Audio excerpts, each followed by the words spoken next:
Hello everyone. तो कैसे हैं आप सब लोग। आई होप आप सभी की प्रिपरेशन काफ़ी अच्छी चल रही होगी। तो आज हम बात करने वाले हैं एसएससी सीएचएसएल 2022 के बारे में। जैसा कि आप सभी को पता है, इस एग्ज़ाम का नोटिफिकेशन आ चुका है। आप इस फॉर्म को 1 फरवरी से 7 मार्च तक आप अप्लाई कर सकते हैं सीएचएसएल के लिए।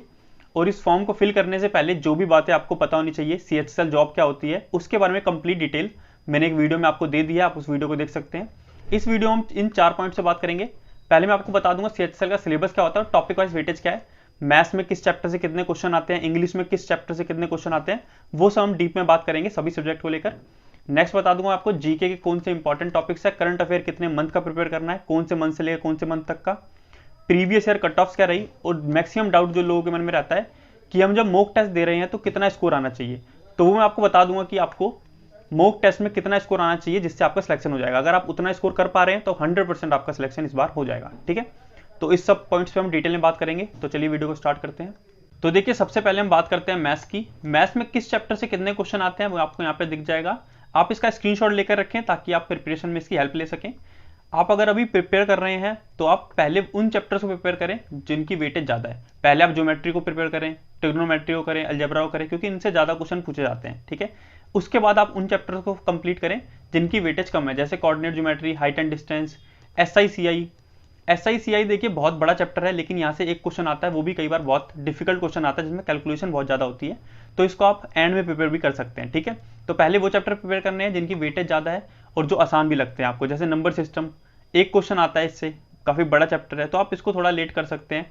प्रॉफिट लॉस को अच्छे से करना है, यहाँ से 2 क्वेश्चन कंफर्म आते हैं। ठीक है, ज्योमेट्री, ट्रिग्नोमेट्री, अलजेब्रा, तो पहले आप वो चैप्टर कंप्लीट करें जिनकी वेटेज ज़्यादा है, बाद में उन चैप्टर्स को करें और उनको टाइम दें जिनकी वेटेज कम है। ठीक है, इसको क्लियर रखना है। ऐसे जब आप रिवाइज करते हैं तो रिवीजन में भी यही पैटर्न फॉलो करना है, पहले उन चैप्टर्स को रिवाइज करना है जिनकी वेटेज ज़्यादा है। ठीक है, तो इसका स्क्रीनशॉट ले लीजिए, बहुत यूजफुल है ये आपके लिए। नेक्स्ट देखिए, कैलकुलेशन पे आपको काम करना है। आजकल देखिए जो पेपर आता है वो कैलकुलेशन बेस्ड आता है, तो कैलकुलेशन में जो मैंने पर्सनली यूज़ किया था, 1 से 20 तक आपको टेबल याद होने चाहिए। ठीक है, ये लॉजिकल है, 1 से 20 तक टेबल हर किसी को याद हो सकते हैं, तो इतना तो आपको टेबल याद ही करने हैं। और 1 से 30 तक के स्क्वायर रूट्स, ठीक है, स्क्वायर रूट्स याद करने 1 से 30 तक के, और 1 से 15 तक के क्यूब रूट, 1 से 15 तक के क्यूब रूट्स, तो इतना तो मिनिमम आपको याद ही करना है ताकि कैलकुलेशन स्पीड बढ़ पाए। और 15 से 20 मिनट डेली आपको देने हैं कैलकुलेशन को। आप अपने मन में कोई फिगर ले लीजिए, 114365 ऐड कर रहे हैं आप उसे 2654, ऐसे ही कुछ नंबर ले लिए, 4 नंबर ले लिए, उन्हें ऐड कर रहे हैं आप। 3 डिजिट के 2 नंबर ले लिए, उन्हें मल्टीप्लाई कर रहे हैं। ऐसे डिवाइड के 3-4 आपने सम ले लिए, मल्टीप्लाई, डिवाइड, माइनस, प्लस के सम ले लिए, तो उससे आपकी कैलकुलेशन स्पीड अपने आप बढ़ जाएगी।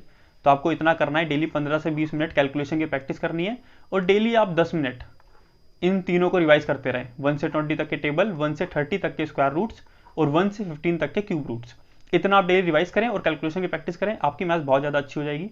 और आपको प्रिपरेशन कैसे करनी है, कौन सी बुक्स फॉलो करनी है, कौन से यूट्यूब चैनल फॉलो करने हैं, वो सब मैंने आपको स्ट्रैटेजी वीडियो में बता रखा है, आप उस वीडियो को देख सकते हैं। यहाँ पर भी आपको लिंक दिख जाएगा इस वीडियो का, डिस्क्रिप्शन बॉक्स में लिंक मिल जाएगा, वहाँ से उस वीडियो को चेक कर सकते हैं। ठीक है, नेक्स्ट हम बात करते हैं रीजनिंग के बारे में। रीजनिंग में किस चैप्टर से कितने क्वेश्चन आते हैं वो आपको यहाँ पे दिख जाएगा, इसका स्क्रीनशॉट ले लीजिएगा। यहाँ पर देखिए इंपॉर्टेंट चैप्टर कौन से हैं। फर्स्ट आपका syllogism, next counting figure, third clock and calendar, next आपका मिसिंग टर्म, नेक्स्ट एनालॉजी। तो ये 4-5 चैप्टर यहाँ पे इंपॉर्टेंट है, इनकी आपको प्रैक्टिस ज़्यादा करके जानी है। जैसे काउंटिंग फिगर में देखिए यहाँ पर कुछ फॉर्मूले भी होते हैं फिगर को काउंट करने के लिए, तो फॉर्मूले क्या होते हैं उनका नोट्स बना ले आप, ताकि बार बार पढ़ सकें आप उसे। सिलोजिज्म का देखिए क्वेश्चन कई बार सही लेवल का आ जाता है, 3 स्टेटमेंट होती है, 4 स्टेटमेंट होती है, तो इनकी थोड़ी प्रैक्टिस करके जाएंगे तो हेल्पफुल रहेगा आपके लिए। नेक्स्ट है क्लॉक एंड कैलेंडर, इससे देखिए रेयरली क्वेश्चन आता है। मान लीजिए 5 शिफ्ट में एग्जाम हुआ है, तो 5 में सिर्फ एक ही शिफ्ट में क्लॉक एंड कैलेंडर से रिलेटेड क्वेश्चन आता है, बाकी में नहीं आता है। लेकिन देखिए इसके फॉर्मूले काफ़ी सारे होते हैं, तो इनका नोट्स बना लीजिएगा और रिवाइज करते रहिएगा ताकि याद रहे। क्लॉक एंड कैलेंडर इंपॉर्टेंट है। नेक्स्ट देखिए 2 इंपॉर्टेंट सबसे ज़्यादा है, मिसिंग टर्म्स और एनालॉजी। यहाँ से देखिए बहुत सारे क्वेश्चन पूछे जाते हैं, दोनों से 4, 3, 7 क्वेश्चन मिसिंग टर्म और एनालॉजी से आते हैं। और यहाँ पर देखिए जो नंबर वाली सीरीज होती है उसमें देखिए हर बार एक नया पैटर्न फॉलो हो रहा होता है, तो आप घर पर जितनी ज़्यादा प्रैक्टिस करेंगे इनके क्वेश्चंस की, तभी आपका एग्जाम में जाके दिमाग चलेगा और आपको नए नए पैटर्न पता चल पाएंगे। जब आप 3-4 पैटर्न सोच लेंगे मन में, तभी कोई ना कोई एक लगेगा। ठीक है, तो घर पे ज़्यादा से ज़्यादा पैटर्न की प्रैक्टिस करें, प्रीवियस ईयर क्वेश्चन की प्रैक्टिस करें, मॉक टेस्ट ज़्यादा सॉल्व करें, ताकि इनके मैक्सिमम क्वेश्चन की प्रैक्टिस हो पाए और ज़्यादातर पैटर्न आपको पता हो, ताकि फिगर देखते आपको पता चल जाए कि क्या पैटर्न फॉलो होगा, कौन सा इनके बीच में रिलेशन लग रहा है वो आपको पता चल पाए, वरना एग्जाम में बहुत ज़्यादा टाइम वेस्ट हो जाता है और आपकी पूरी जो एफिशिएंसी है वो बेकार हो जाएगी। तो इनकी प्रैक्टिस अच्छे से करिएगा, मिसिंग टर्म की और एनालॉजी की, और जो ये मैंने चैप्टर्स बताए 3-4 इनकी प्रैक्टिस आपको ज़्यादा करनी है, ठीक है, यही ज़्यादा इंपॉर्टेंट है। यहाँ पे देखिए चैप्टर है sign change and sign change, तो बोर्ड मास से रिलेटेड एक क्वेश्चन आता है और एक क्वेश्चन आता है मैथ का सिंपल रेशियो का रिलेटेड कोई क्वेश्चन दे देंगे या परसेंटेज से रिलेटेड कोई क्वेश्चन दे देंगे।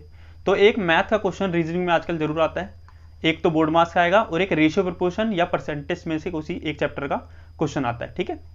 तो ये पूरा पैटर्न है रीजनिंग का, कौन से इंपॉर्टेंट चैप्टर है वो बता दी मैंने आपको। नेक्स्ट बात करते हैं, रीजनिंग में आपको ज़्यादा एफर्ट्स नहीं डालने होते, थोड़ी मेहनत में बढ़िया स्कोर रीजनिंग में आ सकता है, 45+ ईजिली आ सकता है।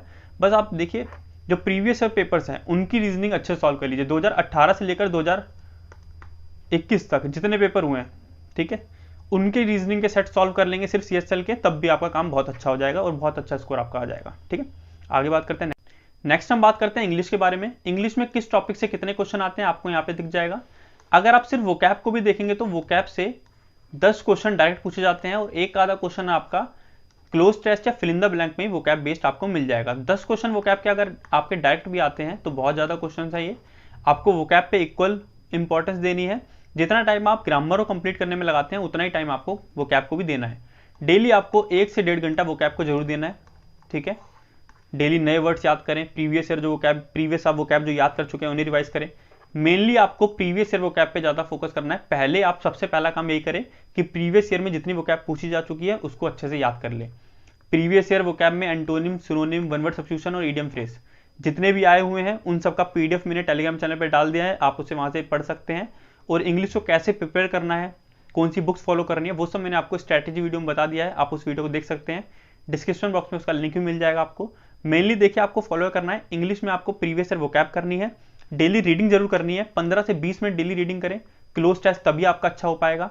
नेक्स्ट देखिए, आपने अगर एक बार सभी चैप्टर्स के रूल पढ़ लिए हैं तो आप क्वेश्चन जरूर करें डेली 50-60 क्वेश्चन, चाहे कॉमन एरर के क्वेश्चन कर रहे हैं, फिलअप के क्वेश्चन कर रहे हैं, इंप्रूवमेंट क्वेश्चन कर रहे हैं, उनको जरूर करें, ठीक है। किरण की बुक होगी आप पे प्रीवियस ईयर की, या प्रीवियस ईयर के क्वेश्चन पेपर डाउनलोड करके सॉल्व करें। तो डेली आपको क्वेश्चन जरूर प्रैक्टिस करने हैं, जब तक आप क्वेश्चन प्रैक्टिस नहीं करेंगे तब तक आपकी इंग्लिश इंप्रूव नहीं हो पाएगी। रीडिंग और क्वेश्चन प्रैक्टिस बहुत ज़्यादा इंपॉर्टेंट है ग्रामर के लिए, ये जरूर करनी है आपको, और प्रीवियस ईयर की वोकैब आपको रट लेनी है बिल्कुल अच्छे से। नेक्स्ट हम इंग्लिश के बाद बात करते हैं जीके की। तो जीके में किस टॉपिक से कितने क्वेश्चन आते हैं वो आपको यहाँ दिख जाएगा, लेकिन आपको एक बात ध्यान रखनी है कि जीके बहुत ज़्यादा अनप्रिडिक्टेबल रहता है। एसएससी में अगर आप देखेंगे 2020 या 2020 के पहले के जितने पेपर्स थे उनका लेवल तब भी इजी था जीके का, लेकिन 2021 में जो एग्जाम हुआ है उनका लेवल बहुत ज़्यादा अप हो गया है, ठीक है, और जो पैटर्न था वो भी बहुत ज़्यादा अलग हो गया था। कई जगह तो कई शिफ्ट में तो क्या हुआ सेम पैटर्न रहा, लेकिन कई शिफ्ट में क्या हुआ हिस्ट्री का मान लीजिए भी क्वेश्चन नहीं आया, बाकी सब सेम रहा। तो जीके का पैटर्न काफ़ी ज़्यादा चेंज हो जाता है एसएससी में, तो आपको उसका ध्यान देना है। आपको जो मेन फोकस करना है वो आपको इंग्लिश, मैथ और रीजनिंग पर ही करना है, वही आपको मेन कट ऑफ क्लियर कराएंगे, क्योंकि जीके का कोई भरोसा नहीं रहता कब इजी हो जाए और कब इतनी ज़्यादा हाई लेवल की चल जाए कि कोई क्वेश्चन ना हो पाए हमसे। तो जीके को आपको बस इतना ही टाइम देना है कि आप अच्छे से प्रिपेयर कर पाएं। डेली आपको लगा लीजिए 1 से 1.5 घंटा ही देना है, इससे ज़्यादा ये ना करें कि पूरा दिन जीके को करते रह जाए, क्योंकि जीके इतना बड़ा सब्जेक्ट है कि आप साल भर भी पूरा लगे रहेंगे तब भी जीके पूरा कवर नहीं हो सकता। तो जीके को आप ध्यान दें, 1 से 1.5 घंटा ही दें, ठीक है, इससे ज़्यादा टाइम इसमें ना लगाएं। बाकी जो आपकी मैथ्स, इंग्लिश, रीजनिंग है उन पर फोकस करें, उन पर ज़्यादा फोकस करें, उन पर अपनी जो कमांड है उसको अच्छा करें, ठीक है। मेन यहाँ पे फोकस करना है आपको करंट अफेयर्स पे। करंट अफेयर्स से लगभग 4-5 क्वेश्चन हर बार जरूर पूछे जाते हैं हर शिफ्ट में, और एक क्वेश्चन इसमें से होता है बुक और ऑथर का। किसी बुक का नाम दिया है और पूछ लिया जाता है ऑथर कौन थे। मेनली जो बुक होती है वो या तो आपकी प्रीवियस वाली बुक होगी, जो आपकी हिस्ट्री की कोई बुक थी वो हो सकती है, या बुक हो सकती है आपकी करंट अफेयर में जो चल रही है वो बुक हो सकती है। तो इसको आपको देखना है। तो करंट अफेयर कितने मंथ की करनी है, कौन से मंथ से कौन से मंथ की करनी है वो मैं आपके आगे बताऊंगा आपको, ठीक है। और जीके कौन से इंपॉर्टेंट टॉपिक्स हैं जिनको आपको पहले प्रिपेयर कर लेना है वो मैं बता दूंगा अभी आपको, ठीक है। तो जीके में ध्यान देना है, आपको एक शेड्यूल बनाना है कि डेली 1 से 1.5 घंटा मैं जीके को दूं, लगभग 40 से 45 मिनट आप जीके पढ़ें और 40 से 45 मिनट आप करंट अफेयर्स को दें, ठीक है। दोनों को अलग अलग टाइम देना है, करंट अफेयर अलग टाइम पे और बाकी जो आपके जितने टॉपिक्स हैं उनके लिए एक अलग टाइम, ठीक है। तो जीके पे ज़्यादा फोकस नहीं करना है कि आप पूरा ही दिन पता चले जीके कंप्लीट करने में लगे हुए हैं, तो ऐसा नहीं करना है आपको। बाकी इस पैटर्न को देख लीजिएगा, इसी अकॉर्डिंग आप अपनी इंपॉर्टेंस दीजिएगा टॉपिक को, ठीक है। आगे बात करते हैं। इस स्लाइड पे आपको दिख जाएगा जीके के इंपॉर्टेंट टॉपिक्स। साइंस में कौन से टॉपिक्स हैं जिनको आपको पहले प्रिपेयर करना है, ज्योग्राफी के कौन से टॉपिक्स हैं, हिस्ट्री के, पॉलिटिक्स के, इस सब का आप स्क्रीनशॉट ले लीजिए और इस अकॉर्डिंग आपको प्रिपेयर करना है। पहले इन टॉपिक्स को अच्छे से प्रिपेयर कर लेना है, ठीक है। ज्योग्राफी में आप ऐड कर लीजिएगा इंडियन ज्योग्राफी सबसे ज़्यादा इंपॉर्टेंट है। इंडिया की जो इंपॉर्टेंट नदियां हैं, झील हैं, तट हैं, इंडिया के जो पर्वत हैं, दर्रे हैं, पहले उनको अच्छे से प्रिपेयर करना है। इंडियन ज्योग्राफी से ही मेनली क्वेश्चन एसएससी में बनता है, ठीक है। उसके बाद आप वर्ल्ड ज्योग्राफी पे जाएं, वर्ल्ड की जो इंपॉर्टेंट नदियां हैं, झील हैं, उनके बारे में पढ़ लीजिए। वर्ल्ड के जो इंपॉर्टेंट पर्वत हैं उनके बारे में पढ़ लीजिएगा, लेकिन पहले आपको इंडियन ज्योग्राफी को अच्छे से कंप्लीट करना है। नेक्स्ट पेज पर बढ़ते हैं। तो नेक्स्ट स्लाइड पर आपको दिख जाएगा करंट अफेयर्स और स्टैटिक जीके के इंपॉर्टेंट टॉपिक्स। तो करंट अफेयर आपको मंथली प्रिपेयर करनी है। मैं आपको डेली और वीकली करंट अफेयर प्रिपेयर करने के लिए नहीं कहूंगा, क्योंकि देखिए यहाँ पर ज़्यादा क्वेश्चन हो जाते हैं और इतने क्वेश्चन फिर याद करने में भी दिक्कत आती है। मंथली करंट अफेयर करें, लगभग 200 तक क्वेश्चन है मंथली, तो बहुत सही है। 200 से 250 तक है, इतने ही होने चाहिए। 150 से लेकर 250 का स्लॉट है, ये बिल्कुल सही है। इससे ज़्यादा कम नहीं होने चाहिए। अगर 100 क्वेश्चन करा रहा है कोई, 150 क्वेश्चन करा रहा है, तो मेरे ख्याल से वो सही नहीं रहता। 150 से ऊपर होने चाहिए और 200 तक होने चाहिए, ठीक है। 200-220 के राउंड करंट अफेयर्स हैं डेली मंथली में, तो बिल्कुल सही है वो, ठीक है। लास्ट 6 मंथ के करंट अफेयर करने हैं। नवंबर 2021 से अप्रैल 2022 तक के करंट अफेयर को आपको अच्छे से कर लेना है, ठीक है। मई में आपका एग्जाम है, तो अप्रैल 2022 तक के करंट अफेयर आपको अच्छे से करने हैं। नवंबर से आपको स्टार्ट करना है, ठीक है। करंट अफेयर जब आप कर रहे हैं तो आपको इन न्यूज़ पर ज़्यादा फोकस करना है। कौन सी अपॉइंटमेंट्स हुई, कौन हमारे मिनिस्टर बने नए, कौन राज्यपाल बने हैं, कौन सीएम बने हैं, कौन हाईकोर्ट के जज चेंज हुए हैं, कौन सी महारत्न कंपनी में कोई नए मैनेजर आए हैं, चेयरपर्सन बने हैं, उन न्यूज़ पर आपको ज़्यादा फोकस करना है। ऐसी अवार्ड कौन सा मिला, स्पोर्ट्स का अवार्ड, स्पोर्ट टूर्नामेंट कहाँ हो रहा है, तो जो भी ये न्यूज़ है, इन न्यूज़ पर आपको ज़्यादा फोकस करना है करंट अफेयर में। और अगर आप करंट अफेयर कर लें 6 मंथ के पहले अच्छे से, तो उसके बाद मैं आपको कहूँगा कि टॉपिक वाइज ये वाले जो टॉपिक्स हैं इनको भी कंप्लीट करें। कई यूट्यूब चैनल्स पर आपको दिख जाएगा, वहाँ पर जो इंपॉर्टेंट अपॉइंटमेंट होती है लास्ट 3-4 मंथ की, उसके ऊपर वीडियो बना रखी होती है उन्होंने, तो उसको भी गौर कर लीजिएगा। जो अपॉइंटमेंट्स हुई हैं, जो अवार्ड्स मिले हैं रिसेंट 3-4 महीने में, उन सब के बारे में भी आप एक बार पढ़ लीजिएगा तो अच्छा रहेगा, ठीक है। नवंबर से अप्रैल तक की करनी है मंथली करंट अफेयर, ठीक है। स्टैटिक जीके का वेटेज काफी सही रहता है, 3 से 4 क्वेश्चन स्टैटिक जीके के आते हैं। तो स्टैटिक जीके के कौन से टॉपिक्स हैं वो सब यहाँ पे लिखे हुए हैं, इन टॉपिक्स को अच्छे से कर लेना है। तो जीके में जो इंपॉर्टेंट टॉपिक्स है वो सब मैंने आपको बता दिए हैं, आपने स्क्रीनशॉट ले लिया होगा। इसके अकॉर्डिंग आपको प्रिपरेशन करनी है जीके में, ठीक है। आगे हम बात करते हैं। नेक्स्ट हम बात करते हैं एसएससी सीएचएसएल की प्रीवियस ईयर की कट ऑफ्स की। तो देखिए एसएससी सीएचएसएल 2019 का एग्जाम, जिसका एग्जाम कब हुआ था, 2020 में एग्जाम हुआ था सीएचएसएल 2019 का। इसकी कट ऑफ गई थी अनरिजर्व कैटेगरी की 159.52 मार्क्स, ठीक है। ऐसे ही एसएससी सीएचएसएल 2020 जिसका एग्जाम हुआ था 2021 में, जो रिसेंट एसएससी सीएचएसएल का एग्जाम था, उसकी अनरिजर्व कैटेगरी कट ऑफ गई है 141.88, अप्रॉक्स 142 मार्क्स।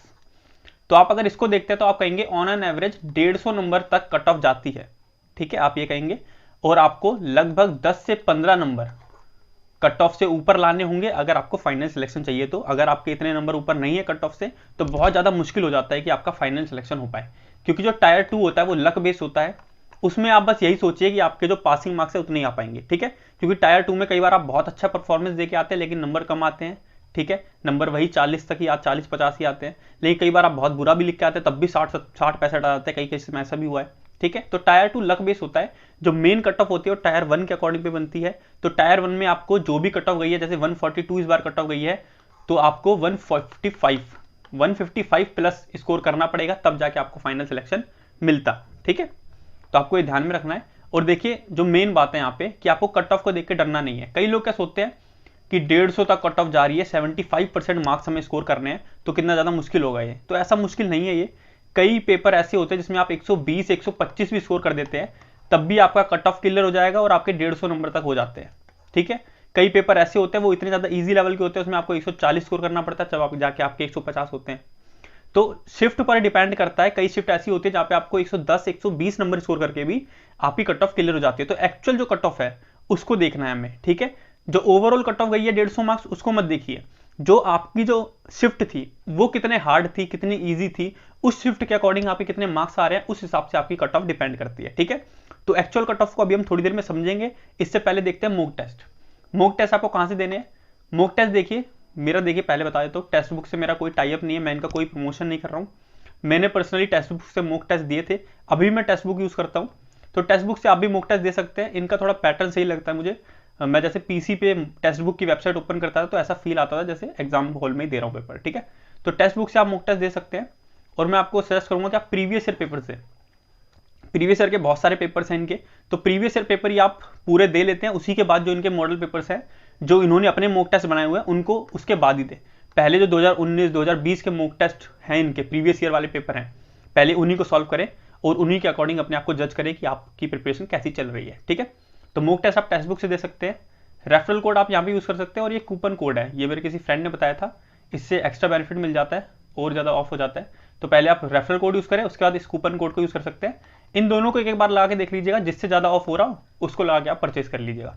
तो टेक्स्ट बुक पे आप मॉक टेस्ट दे सकते हैं। तो जैसा कि आपको इस स्लाइड पर दिख रहा है एसएससी सीएचएसएल 2019 प्रीवियस ईयर की शिफ्ट वाइज कट ऑफ। तो जब आप मॉक टेस्ट दे रहे हैं तो अगर आप इतना स्कोर कर पा रहे हैं मॉक टेस्ट में, तो इसका मतलब है आपकी प्रिपरेशन बहुत अच्छी चल रही है और आप इस साल का एग्जाम जरूर क्रैक कर पाएंगे। ठीक है, तो आपको कैसे जज करना है अपने आप को, उसको मैं बता देता हूँ आपको। मॉक टेस्ट में आपको कितना स्कोर करना है जो कि सेफ रहेगा। तो अगर पहली बात तो ये है, कोई भी आपको बोलता है कि आपको 165 से 170 रो स्कोर करना है, जब भी आप मॉक टेस्ट दे रहे हैं तो 165 से 170 के बीच में स्कोर लाएं। कोई अगर ऐसा बोल रहा है तो बिल्कुल गलत बोल रहा है, उसकी बातों पर विश्वास ना करें और टेंशन में मत आए। अगर आपका 140 150 स्कोर आ रहा है, 130 आ रहा है, तो ये टेंशन ना लेके 170 तो बहुत दूर है, मेरा कभी आ ही नहीं पाएगा, तो ऐसी टेंशन नहीं लेनी है। पहले इस बात को क्लियर करते हैं। जैसे आप 14 अक्टूबर 2020 का पेपर दे रहे हैं शिफ्ट 2 का, ठीक है, तो अगर इस पेपर में 200 में से आपके अगर 130.5 नंबर भी आते हैं तो इसका मतलब है आपने कट ऑफ क्लियर कर ली है, जो कि इस साल की कट ऑफ कितनी थी 159.55। आपका 130.5 नंबर ही नॉर्मलाइज होकर 159.55 हो जाएंगे और आपका जो कट ऑफ है वो क्लियर हो जाएगी, ये क्लियर रखें। तो जब भी आप मॉक टेस्ट लगा रहे हैं तो यहाँ पर आके चेक करें। अगर आप 19 मार्च शिफ्ट 1 का मॉक टेस्ट लगा रहे हैं तो उसमें अगर आपके 147.5 मार्क्स आ रहे हैं तो इसका मतलब है आपने कट ऑफ क्लियर कर ली है। ठीक है, जैसे आप 14 अक्टूबर शिफ्ट 2 का पेपर लगा रहे थे और आपने उसमें 140 स्कोर कर दिया, तो इसका मतलब है 130 पे तो आपकी कट ऑफ क्लियर होती, तो आपने 140 स्कोर करा तो आपके लगभग 170 नंबर बन जाएंगे नॉर्मलाइज होके। ठीक है, तो इस हिसाब से अपने आपको जज करना है। 2020 के अगर आप पेपर लगा रहे हैं एसएससी सीएचएसएल 2019 के, तो आपको इस हिसाब से अपने आपको जज करना है। इसका स्क्रीनशॉट ले लें, ये आपके बहुत काम आएगा। ठीक है, इस हिसाब से आपको आगे देखना है कि आपकी कट ऑफ क्लियर हो पा रही है नहीं हो पा रही है। और जैसे 142 नंबर पे कट ऑफ क्लियर हो रही है 17 मार्च शिफ्ट 1 में, तो आपको कोशिश करनी है कि आप 150 नंबर लाएं इस पेपर में। ठीक है, 5-6 नंबर का आगे लेकर चलेंगे तभी नॉर्मलाइज होकर वो ज्यादा बनेंगे। ठीक है, आगे बात करते हैं। तो ऐसे ही सेम यहाँ पे सीएचएसएल 2020 की shift wise cut of the हुई है। सीएचएसएल 2020 का एग्जाम कब हुआ था 2021 में, और इस साल आपकी जो कट ऑफ गई है 142 मार्क्स गई है। तो जब भी आप 2021 से कोई पेपर सॉल्व कर रहे हैं तो आपको इस हिसाब से अपने आप को इवेल्यूएट करना है। जैसे अगर आप 12 अप्रैल शिफ्ट 2 का पेपर दे रहे हैं, तो अगर आपके 200 में से 125 नंबर आते हैं तो इसका मतलब है आपका नॉर्मलाइज स्कोर 142 हो गया और आपकी कट ऑफ क्लियर हो गई। तो इस हिसाब से अपने आप को इवेल्यूएट करें। कभी भी ये गलत टारगेट ना लेके हमेशा ही 160 170 के बीच में लाने ही है नंबर, क्योंकि कभी क्या होता है, कभी शिफ्ट आपकी इजी हो सकती है तो आप इतना स्कोर कर सकते हैं, लेकिन कभी कभी क्या हो गया शिफ्ट बहुत मुश्किल हो गई और इतना स्कोर नहीं आ पाया तो आप डिमोटिवेट हो जाएंगे। तो ऐसे गलत टारगेट ना लें, टारगेट हमेशा यही रखें कि 200 में से 200 लाने हैं। ठीक है, लेकिन ये भी एक जो सही बात है वो दिमाग में रखें कि हाँ, जो लॉजिकल बात है कि 118 पर ही जब कट ऑफ क्लियर हो रही है, तो अगर मेरे 130 नंबर भी आ रहे हैं शिफ्ट में, तो इसका मतलब मैं बहुत अच्छा स्कोर कर पा रहा हूं, मेरा नॉर्मल स्कोर 180 के अराउंड बन जाएगा। ये समझो ना, 118 से जब 142 हो रहा है नंबर यहाँ इस शिफ्ट में, तो अगर आपने 130 स्कोर कर दिया और आप डिमोटिवेट हो रहे हो कि 170 नहीं आया मेरा, तो लेकिन आप ये देखो ना नॉर्मलाइज होकर तो 180 हो गया स्कोर। ठीक है, तो जो लॉजिकल बात है उसको भी दिमाग में रखनी है। टारगेट हमेशा 200 में से 200 करना है, लेकिन ये मत सोचो हमेशा कि 160-70 हमेशा ला नहीं है। शिफ्ट वाइज अपने कट ऑफ को देखो और हिसाब से अपने आप को इवेल्यूएट करो और आगे इंप्रूव करो। ठीक है, तो ये थी बात। मेरा स्कोर भी सीएचएसएल का 144 मार्क्स मेरा रो स्कोर आया सीएचएसएल में। ठीक है, 144 है जो कि नॉर्मलाइज होकर 168 हो गया। तो इस हिसाब से आप समझ सकते हैं नॉर्मलाइजेशन थोड़ा अच्छा होता है। यहाँ पे शिफ्ट पर भी डिपेंड करता है कितनी आसान शिफ्ट थी आपकी, कितनी मुश्किल शिफ्ट थी, उस हिसाब से नॉर्मलाइजेशन होता है। तो सीएचएसएल एग्जाम से रिलेटेड जो भी इंपॉर्टेंट बातें थी वो सब आपको मैंने बता दी हैं। बाकी अगर आपका कोई डाउट रह गया हो तो आप मुझे इंस्टा फॉलो कर सकते हैं, मैसेज कर सकते हैं, आपको आपके डाउट का सॉल्यूशन वहाँ पे मिल जाएगा। आपको इस टेलीग्राम चैनल को जरूर ज्वाइन कर लेना है। जो भी पीडीएफ्स होती हैं, चाहे प्रीवियस ईयर वोकैब हो, बुक्स हो, उन सब की पीडीएफ मैं यहाँ पे अपलोड करता रहता हूँ, तो आपके यूज में रहेंगी। पहले से पीडीएफ डाल भी रखी है, प्रीवियस ईयर क्वेश्चन पेपर्स की पीडीएफ भी डाल रखी है, आप यहाँ से ज्वाइन करके उन्हें चेक कर सकते हैं। बाकी देखिए सीएचएसएल 2019 और 2020 की जो मैंने आपको शिफ्ट वाइज कट ऑफ दिखाई प्रीवियस पेपर्स की, वो सब आपने स्क्रीनशॉट ले लिया होगा। अगर स्क्रीनशॉट क्लियर ना आया हो तो इस चैनल को भी ज्वाइन कर लीजिएगा, वहाँ पर ही मैं इनकी पिक्चर शेयर कर दूंगा, वहाँ से भी आप इन्हें डाउनलोड कर सकते हैं। ठीक है, तो इन दोनों का लिंक आपको डिस्क्रिप्शन बॉक्स में मिल जाएगा, वहाँ से आप इनको चेकआउट कर सकते हैं। तो अगर आप चैनल पे न्यू है तो आपको चैनल को सब्सक्राइब कर लेना है। इस चैनल पे एसएससी और एयरफोर्स एग्जाम से रिलेटेड जो भी इंपॉर्टेंट अपडेट्स होते हैं वो सब आती रहती हैं, और एग्जाम के लिए जो भी हेल्पफुल वीडियोस हैं वो सब आपको मिल जाएंगी, आप चेकआउट कर सकते हैं। एसएससी सीएचएसएल की स्ट्रैटेजी की वीडियो मैंने बना रखी है, मैथ्स की एक अलग वीडियो बनाई है स्ट्रैटेजी की, और इंग्लिश, रीजनिंग और जीके की एक सेपरेट वीडियो बनाई है स्ट्रैटेजी की। वहाँ मैंने बता रखा है आपको कौन सी बुक्स फॉलो करनी है, कौन से यूट्यूब चैनल से आपको इंग्लिश प्रिपेयर करनी है, जीके प्रिपेयर करनी है, वो सब मैंने आपको वहाँ पे डिटेल में बता रखा है, आप उन्हें देख सकते हैं। ठीक है, बाकी अगर आपको कोई डाउट हो तो आप कमेंट कर सकते हैं और या फिर इंस्टा पे मैसेज कर सकते हैं। थैंक यू, मिलते हैं जल्दी नेक्स्ट वीडियो में।